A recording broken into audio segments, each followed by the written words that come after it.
Raider Nation, what's going on? It's Mitchell Renz here, host of the Raiders Report, and coming up on today's show, I'm going to go through all the players that the Las Vegas Raiders have met with at the NFL Combine. I will also say the players that you're going to hear are the names that have been confirmed to me through our Chat Sports team at the Combine. There is a chance that Las Vegas has met with a few other players, but I'm just going to go through the 21 names that I know for a fact that the Raiders have met with. Also, could Las Vegas potentially trade for somebody that's on the block? Because there's a lot of connections here. And then I did get some really interesting Malcolm Koonce news from the Combine. And if you want Koonce to come back, you need to watch till the end of the video. If you're looking for Combine news and updates, hit that subscribe button, turn on your notifications. I don't know if y'all have realized how many videos the Raiders Report has put out over the past 72 hours this entire week.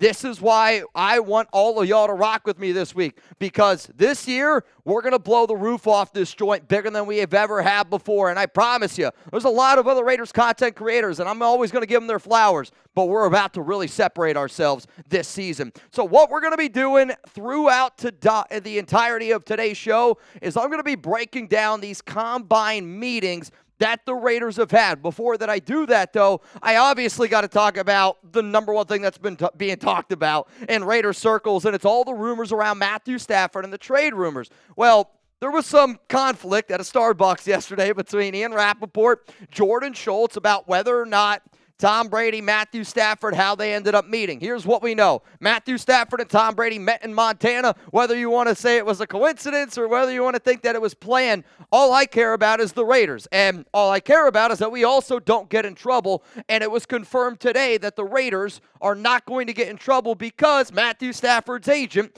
approved Stafford to go out and meet with Tom Brady. So because the Rams gave his agent the okay, it's all good. We're Raiders. We're not going to get in trouble. So far, the Combine meetings, I'm going to go through this by position because it's the easiest way for me personally to be able to keep track of it. So far, the quarterbacks that I know for a fact that Las Vegas has met with, one of the names, Quinn Ewers, quarterback from Texas. I'm not crazy about Ewers, but there's a lot of talent there. Shedeur Sanders, this one is an obvious one. Tom Brady's had a lot of connections with the quarterback out of Colorado, Cam Ward. There has been some rumors this week that the Raiders could potentially trade up to number 1 with the Tennessee Titans, though some of the rumors that we have heard today from the Chat Sports team, the Giants now have been sniffing around number 1 pick a little bit more, and I think it's because I think Matthew Stafford's going to be a Raider, y'all. Another name, Kyle McCord. This is probably my favorite day 3 quarterback that the Raiders could potentially get. This is somebody else who the Las Vegas Raiders have met with at the Combine. Let's go to the next position here that I got for my team. It's defensive tackle,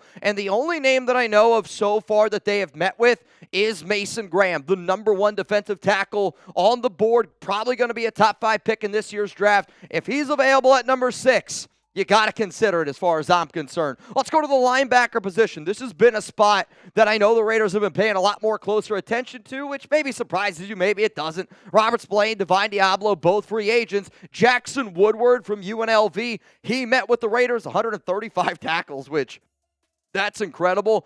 Also, when you look at a lot of Combine meetings, you should also try to put 2 and 2 of maybe some of these players could be top 30 visits as well. Jackson Woodard is not going to be a top 30 visit because you're allowed to visit with players locally, and because he's UNLV, the Raiders aren't going to get charged in that top 30 visit. Carson Schwesinger, one of my favorite linebacker prospects from UCLA. I know he looks like somebody in Remember the Titans who's playing quarterback, but this guy's a legit player. Danny Stutsman, another linebacker here from Oklahoma at 6'4", 241. Cody Simon from Ohio State. We know that the Raiders are going to be looking at a lot of Buckeye players.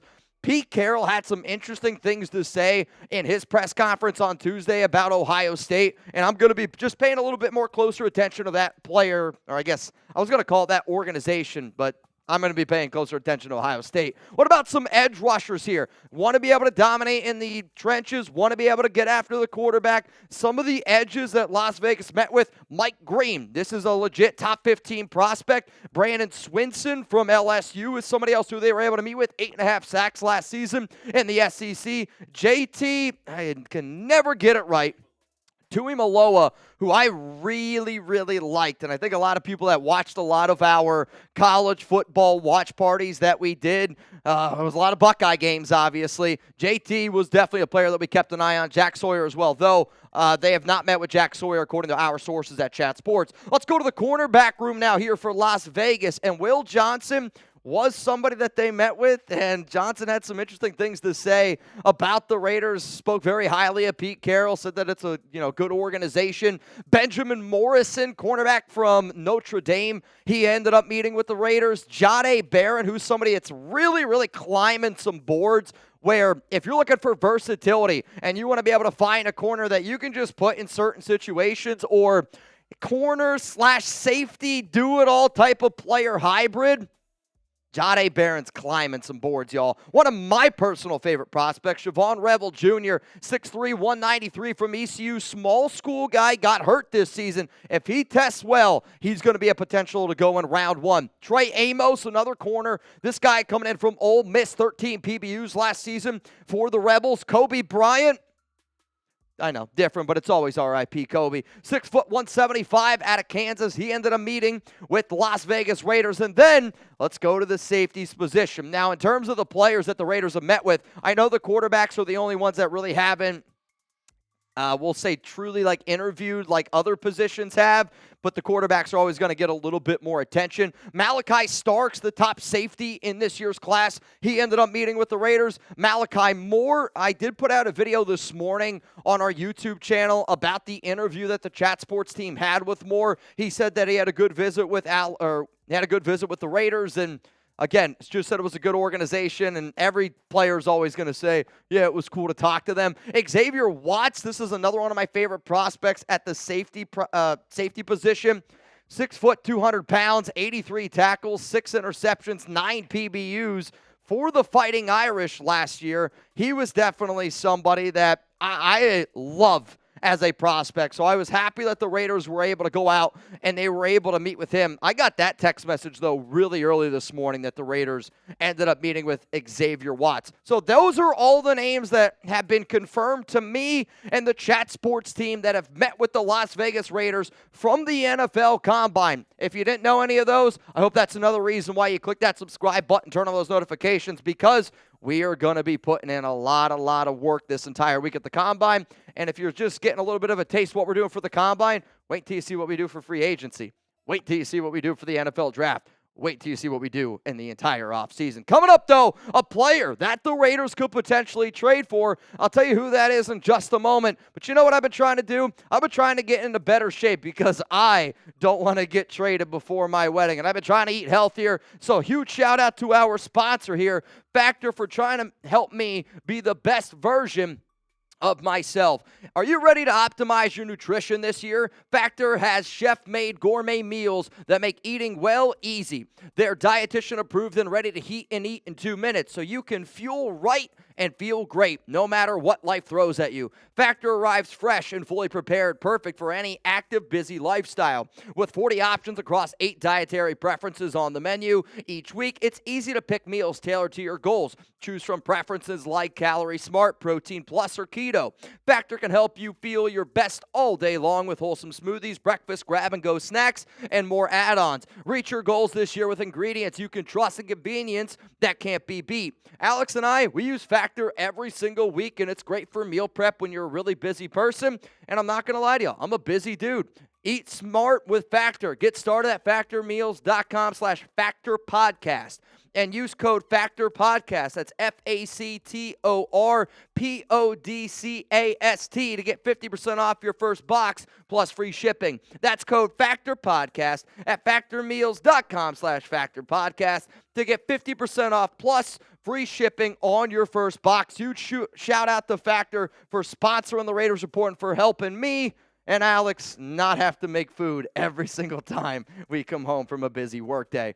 I mean, it's one of the last things I feel like doing. I want to get home. I want to snuggle with Chuck. I want to put something good on TV. I want to relax. I don't want to have to cook, and I definitely don't want to have to clean. In fact, it helps me with that every single day. So who's a player that the Raiders could potentially trade for? I think it could potentially be Patriots defensive tackle Davon Godchaux.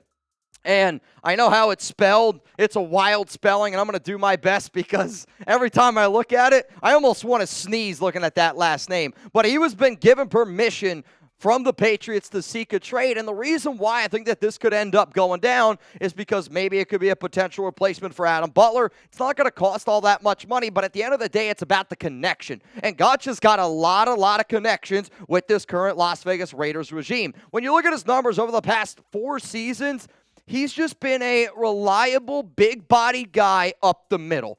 And quite frankly, that's all I really need. I'm not looking for a potential starter in Godchaux. I'm essentially looking for a depth position guy, maybe a John Jenkins type of replacement, because we already got Wilkins. We already got Max Crosby. I want to see what Tyree Wilson's going to do. The Raiders are going to add an edge. This is more of just a little bit of depth. He played 680 snaps last season for New England, and he's getting up there in age. He's 31 years old. The numbers aren't all that spectacular. But if you need a big body mover that's got some relationships on this Raiders team, he's somebody that you could at least just keep in mind. So anytime I talk about a player, I want to start doing a better job of, it's easy to talk about a rumor. It's easy to just mention the name and say the Raiders could bring him in because the Raiders could bring in anybody this year. That's what happens when you have almost $100 million in salary cap space. So the first thing that you got to think about is, what exactly would it cost, right?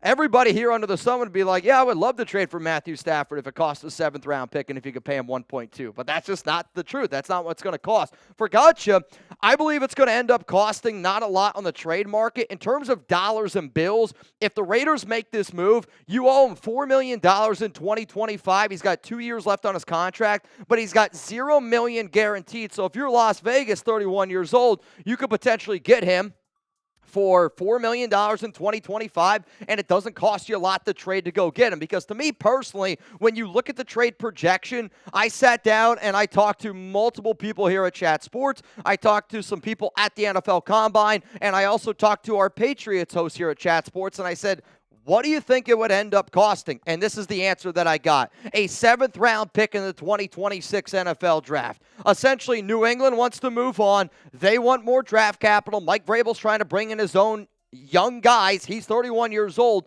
So instead of just saying we're going to have to cut him and get nothing, you get at least something for him. So if it's a 7th-round pick at $4 million in 2025 that you could potentially move on from in 2026, it's at least giving you a good option at a cheap option from depth. And then the connection. There is a lot of connections here, and we know that Pete Carroll, John Spytek, they want to be able to build this thing, and they want to be able to have some continuity. Also, Max Crosby really talked about, being able to keep the same players on the defensive line. If you do lose a Adam Butler, or if you do lose a John Jenkins, I do think that Godchaux could be an interesting replacement for one of those players. He played with Rob Leonard in 2019 and 2020. That's a good thing for me. I would say he had arguably the best year of his career back in 2019, many years ago. I get it. But that's when Patrick Graham was the defensive coordinator of the Miami Dolphins. He also played with Christian Wilkins in 2019 and in 2020. It's not a back-breaking type of move, and it's not a move that's going to be the reason why we win a Super Bowl. But if you want to have an opportunity to win a Super Bowl, you need to have players that when you put them out there, if Wilkins needs a breather, you know that they're going to be able to get the job done. Should the Raiders trade for Patriots defensive tackle Davon Godchaux, type T for trade, type P for pass, you get to call the shots here. Let me know your answers down below. And if you're watching this on YouTube, guess what? You're about to get hit with a YouTube ad break. I want you to scroll on down and give me your answer. I would say I would rather re-sign Adam Butler. If the Raiders looked at me and they said, Mitch, you can either trade for Godchaux or re-sign Adam Butler, I'm going to re-sign Adam Butler, and I would even be more willing to pay Butler even more than I'd be willing to pay Davon, right? But if he's somebody that we want to replace John Jenkins with, Jenkins still might be at a little bit of a higher level, though I would love to see what Davon's able to do with our defensive line coach and Rob Leonard. And if you're able to bring him in, a younger version than Jenkins, at 6'3", 330 pounds, I just need a space eater. And that's what he's going to do. He's going to eat up space. He's going to take on double teams. And he's somebody that, with 67 tackles, I think that he just does so much of the dirty work over and over and over that people don't always appreciate what he brings to the table. The New England Patriots have been a dumpster fire the past few seasons. Coming up next here on the show, let's talk about the latest around Malcolm Koonce. Our team at Chat Sports has been working unbelievably hard the entire week, and we did get a really good scoop on Malcolm, so I'm going to share that here in just a moment. If you don't know what our February Bang leaderboard looks like, 93 Nabman is in the lead. Yoda Jenkins, followed by It's Fun to Stay at the LCA, Ryan Campbell, and then Bennett Kuchka. Right now, here are our top 5. I also got to give a shout out to our January MVP and newest member of Mount Raider More, my guy, Ventrack. Bang! Ventrack, where you at, my man? Seriously, though, shout out to everybody that always rocks with us on this show, and I mean it. It never goes unnoticed. At the end of the day, I like to do this thing like an Oakland tailgate, so hopefully people have a good time when they watch this show. And as always, R.I.P. to the great Brandon Jasper. Let's talk about Malcolm Koonce and is he potentially returning to Las Vegas at the NFL Combine. It said this: he is a priority for the Raiders this off-season. Patrick Graham and Rob Leonard have been vocal about keeping him, and they're doing everything in their power to try to convince this current regime to bring him back. Pete Carroll also, from what I was told, understands the importance of bringing back Malcolm Koonce. And it's kind of frustrating because when you look at what people might give him on the open market, I want the best for Malcolm. I really do. And I think everybody that watches the show, you have to root for Koonce because the moment he came out of the draft, out of Buffalo, small school guy, had a lot of ups and downs, but 2023 was his best year, especially those final 9 games. I mean, if I can get that final 9 games from Malcolm, that's somebody that deserves to get paid $20 million per year. Though he hasn't had a lot of stuff happen in his career. He missed all of 2024, so it's going to come down to the contract. Pete Carroll wants to bring him back. The Raiders want to bring him back. But if Malcolm's looking and hearing what is out there via Spotrac, via PFF, and if they're telling his agent he's going to be able to get $18 to $20 million a year, I can't get mad at him for getting his bag. And I can't help him. I can't get mad at it. But at the same time, I do this show for the Raiders, and I give you my honest opinion on what I think from players.